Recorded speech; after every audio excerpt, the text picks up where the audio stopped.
Fala, turma! A gente começa os 3 pontos de Ferroviário 1, Ceará 2, vitória alvinegra no primeiro clássico da Paz e no primeiro clássico cearense da temporada, né? A gente vai conversar um pouquinho sobre isso e além dos pontos principais que eu vou elencar aqui, a gente também vai conversar de novo, pelo segundo dia seguido, sobre problemas fora do gramado, sobre confusão, vandalismo entre pessoas do mesmo time brigando entre si nas arquibancadas. Mais uma vez, eu tenho que fazer um adendo nesse vídeo para poder tocar num assunto que é muito ruim, que é muito chato, a gente tem que ficar trazendo de volta a mente e a memória, mas a gente também não pode deixar de trazer uma opinião.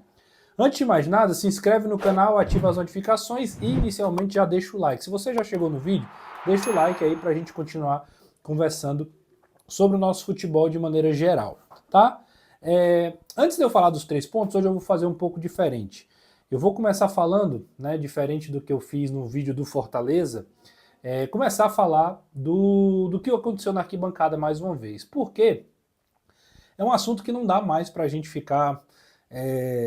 já passou da hora de a gente ficar tentando encontrar justificativas, explicações ou responsáveis de quem é a culpa, o que tem que fazer, e tudo isso ficar só no campo da retórica, só no campo da nossa ideia, da nossa indignação como comunicador ou como torcedor, de maneira geral, do futebol. Não dá para a gente tratar esse assunto como, mas foi só mais uma briga, foi só mais uma confusão. Assim como em Horizonte, ontem, quando organizados do Fortaleza se encontraram ali e começaram uma briga generalizada, da mesma forma aconteceu no estádio Presidente Vargas, na partida entre Ferroviário e Ceará. Duas organizadas do Ceará se encontraram e começaram uma confusão dentro do estádio, muita confusão, muita bala de borracha, a polícia teve que intervir. Após o jogo, mais problema, mais confusão fora do estádio, muita correria, muita família ali com seus filhos e etc., tentando proteger, não deixar que nada de mal acontecesse. E eu vou tentar ser o mais resumido possível. Não dá para ficar mais na esfera da nota oficial. Não dá mais para ficar só no campo da indignação de rede social. É preciso que haja uma ação coletiva.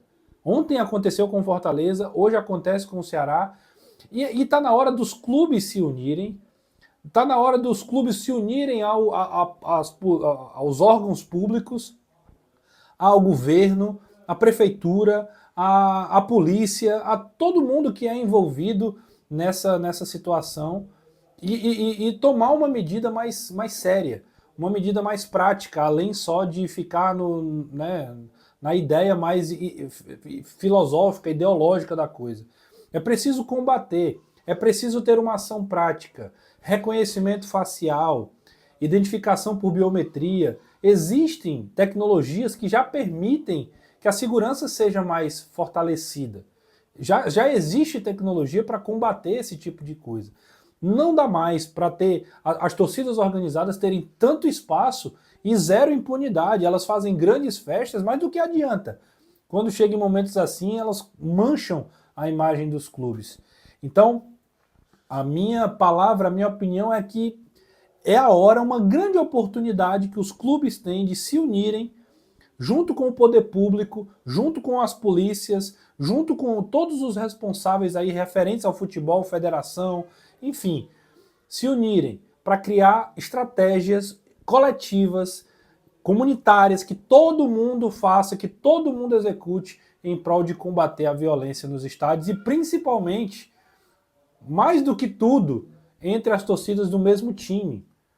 A gente não precisa chegar na bizarrice que é não poder ter clássicos com duas torcidas, por exemplo. Enfim, fica aqui a minha indignação e também a minha palavra de esperança que é possível que gestões tão competentes do nosso futebol façam alguma coisa também fora de campo em relação à violência das torcidas organizadas.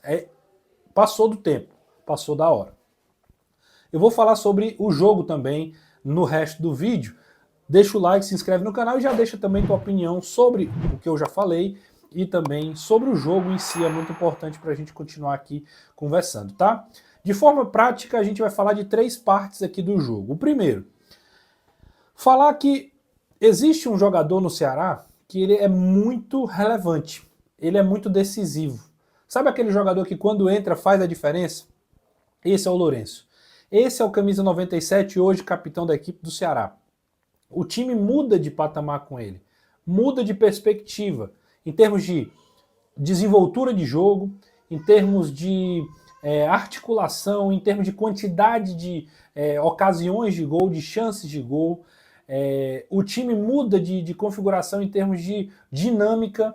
Ele é um cara que articula de um lado para o outro, que consegue infiltrar uma bola e casando ali com o Mugni faz uma dupla muito boa. E o Ferroviário deu muito espaço ali no primeiro tempo e ele pôde participar do jogo de forma muito decisiva. É um jogador que ainda vai se testar assim de forma mais concreta na Série A, mas certamente pela qualidade técnica que há muita expectativa e esperança que ele possa realmente ser um cara que ajude o Ceará nesse processo aí de retomar a Série A. Se há dúvidas em relação a outros jogadores, em relação ao Lourenço, eu tiro minhas dúvidas. Eu acho que ele é um cara que muda realmente o Ceará de nível. E hoje, contra o Ferroviário, foi o cara do jogo, conseguiu fazer 1-0 e ser determinante para a vitória de maneira geral.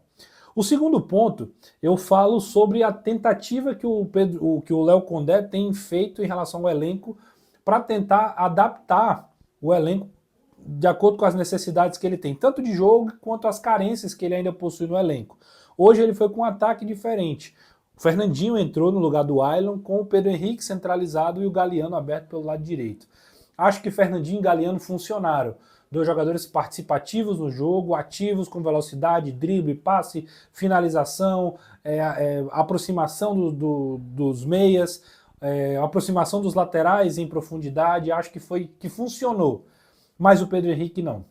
O Pedro Henrique, que foi destaque no jogo contra o Tirol, já caiu um pouco de produção contra o Náutico, hoje jogou meio que fora da melhor posição que ele joga e acabou não dando muito certo. Primeiro porque o Ferroviário, com uma linha de 5 jogadores no primeiro tempo, dificultou essa flutuação dele ali e ele ter oportunidades claras de gol. Segundo, porque o próprio Pedro Henrique não estava numa tarde muito boa, né? Teve a oportunidade de cabecear uma bola, saiu da área, ficou muito impedimento, e aí eu acho que é um erro do jogador mesmo, assim, mais do que esquema, mais do que qualquer outra coisa, e aí fica essa ressalva. A tentativa do Léo Condé em colocar o Pedro Henrique como centroavante. O Ceará ainda carece dessa posição. O Pedro Henrique até pode melhorar seu jogo, mas ainda há essa ressalva. E o terceiro ponto, falar de um jogador, o Marlon. Né? O Marlon, ele veio com muita expectativa dos zagueiros que o Ceará trouxe. Era um que todo mundo dizia assim, não, o Marlon veio para ser titular. Esse toma de conta da defesa, e aí vamos ver quem é o parceiro dele. Acontece, meu amigo, que parece que o cara desaprendeu a jogar. Vestiu a camisa do Ceará e não consegue render. Eu até disse na transmissão hoje, o Marlon não é ruim quanto parece. Não é tão ruim quanto...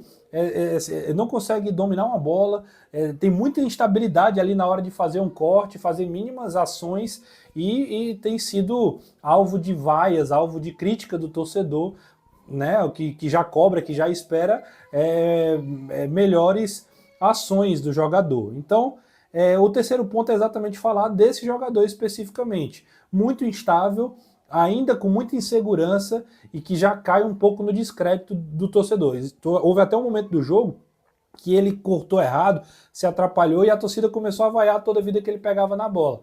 O Léo Condé olha para a torcida e faz um gesto ali pedindo calma para que a torcida não tirasse ainda mais ele do jogo. Esse é só um reflexo daquilo que ele tem produzido. É um jogador que tem capacidade técnica, mas ainda não conseguiu render da melhor maneira possível.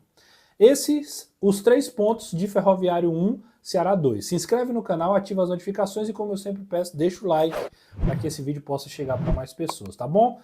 Deixa teu comentário sobre tudo aquilo que a gente falou no vídeo, beleza? Grande abraço.